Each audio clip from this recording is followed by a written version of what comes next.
guys, what's up? Welcome back to my channel. In this week's video, we're going to be touching base on yet another insect video. If you guys remember my bug problem that I had about 2 years ago, you guys can check out that video right there, where I had red flower beetles in my house. And I had hundreds of these little red flower beetles in my house within a matter of months. So I had an exterminator here and he got rid of the red flower beetles. However, I do encounter tons of different little critters and bugs and insects throughout my tiny house living. In the summer and the winter, these are all the bugs that I experience. We are going to be talking about how these bugs can get in, how you can prevent these bugs from getting in, what you can do around the house in order to prevent the bugs from getting in. Let's get to it. Starting outside, I have skirting on the outside of my house and I have a bunch of green leaves and weeds and grasses growing against my house. The spider webs that form within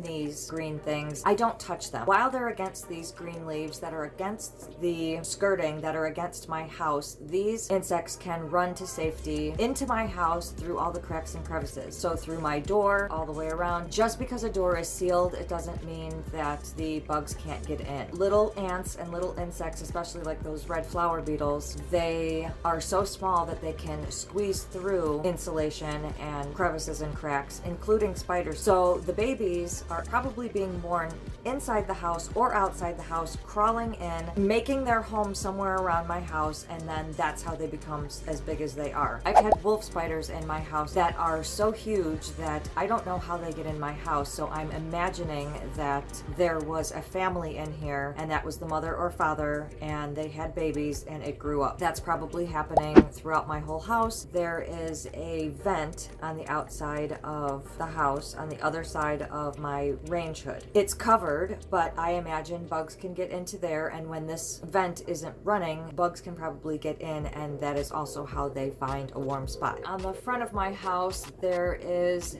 the skirting that is covering the wheels. There is also cracks in there. I know for a fact there are toads and frogs living behind there, and if there are crevices enough through the slats of the skirting for them to get behind there, then bugs and spiders and insects can definitely find their way into your house somehow. If you look above the counters, there is also spider webs up there, and watch out for any kind of spider cocoons. I have seen some outside and I had started to brush it away because I was trying to get behind that area. So instead I left it there, but it's still connected to my house. I had come across a line of ants moving all within there. I did not know what to do about that, so I actually got some caulk and I caulked all around the parts that had exposed areas. There's usually webs up there, and then down there. I've seen webs. I put diatomaceous earth, sprinkled it over there. I didn't know there was a web right there, but I found one. We cannot help when little insects, especially the problem that I had with the red flower beetles, some of them were getting inside because of the screens. Well, they start to make their home on the windowsill. What I did was sprinkle diatomaceous earth on there. I don't know if you can see, but there are dead bugs up there from walking on it. Spiders will form webs inside there. I have opened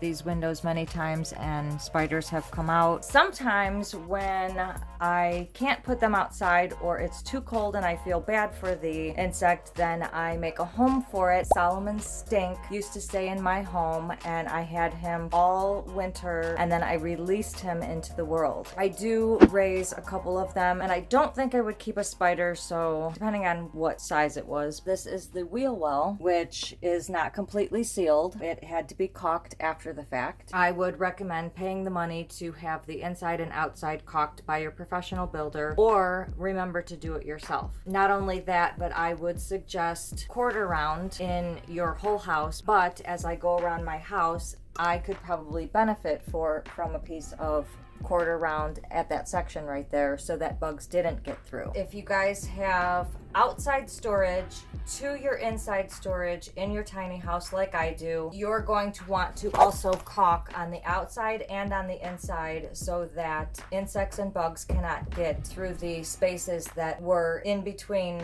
for when it was built. Half of my storage on the inside is inside storage and the rest of it is outside storage. Last year I actually got inside the outside storage and I caulked because there was a bunch of holes leading onto the inside of the house. Along that wall, that is connected to the outside, and there were not these pretty boards, they were just regular crappy boards that go to the outside because nobody's going to see them. However, it was just put with nails. There was no glue or anything put, so there are spaces that insects can get through from the outside to the inside. Whisper, whisper, whisper. Come on, come on, come on. We're gonna move over here to where I also see bugs coming in all the time and where the cats find them is by this door. This area right here, that is where bugs get in. They also get in from the top and they crawl down, and this little area is where they are found. One of the reasons is because when I get the garbage ready to take outside, I put the garbage right here and they smell that food and they want to come in and get to the food because there are sometimes ants by the garbage that I put next to the door. One of the places that they're getting in is in this spot right here.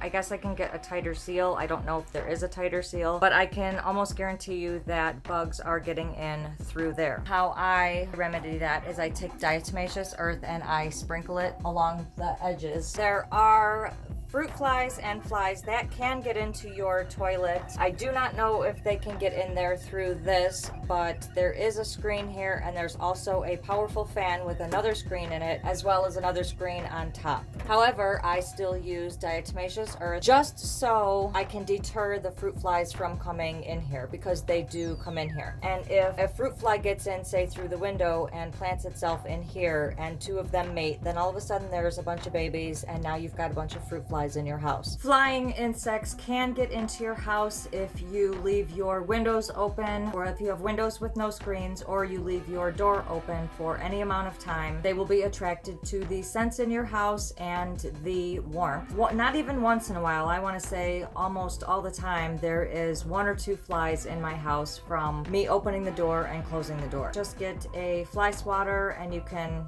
swat them. I am afraid dragonflies are going to get in here, and I have been afraid that a praying mantis will get in here, and I am not going to know what to do or how to catch it to try to prevent my cats from catching it. We are going to talk about the mini split. I have seen fruit flies as well as those red flower beetles. They were like around the wet areas of the mini split. To prevent them from coming in from the outside, make sure you take a little piece of netting and put it over the pipe where the mini split drips. I usually document my tiny house critters on my Instagram account, TinyDreamer5. I hashtag it with Tiny Dreamer Critters. So if you guys are interested in following Tiny Dreamer Critters, you guys can check it out below. Follow me and follow all the kinds of critters, insects, and bugs that I come across while living tiny. Learning how to prevent them from coming in is probably the better thing for me to do since I don't want to kill the insects. Maybe a couple of them though. I don't like bees. These are some ways that you can prevent some insects, bugs, and critters from coming into your house. You can make spider spray, which I did. Spider spray consists of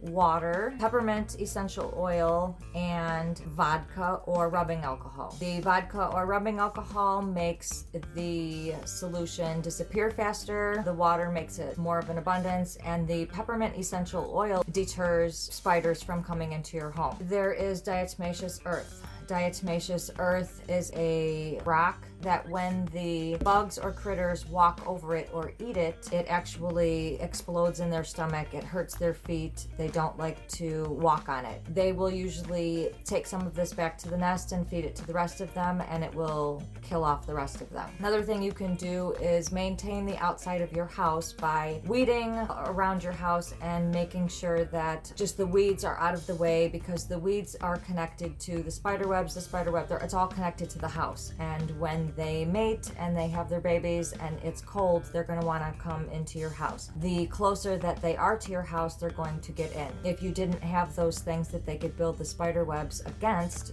then it's one less way that they could get in. You can call an exterminator if you do have any bugs on the inside of your house so that they can come and exterminate your house, whether this is roaches, ants. They will spray the solution according to whatever bug that you have to try to get rid of it. When the Orkin man came to my house to get rid of the red flower beetles, I did not get rid of them. It got rid of most of them, but they did come back, seeing as how they do come through the screens. When you do get a tiny house, or you do have a tiny house, to help prevent bugs coming in, you want to caulk the inside and the outside. Now, a lot of people say that there is no way that a bug can get through insulation and a bunch of different barriers through the wall. Yes, they can, and it's happened to me many, many times. I was told to put skirting on so bugs and animals didn't get behind there. They find a way, trust me. Like, even the littlest creature can turn into the biggest creature behind some skirting, and you wouldn't have known it because that little crevice that they got through, you didn't think to cover up. Pretty creepy, right? I have had to deal with all of those bugs within the matter of 2 years living in this campground. I hope you guys liked this video. If you did, please give it a big thumbs up, and don't forget to hit that subscribe button below and click the notifications bell so you can receive a notification every time I post a new video, which is every Sunday. Thank you so much for watching, guys. I will see you in the next video.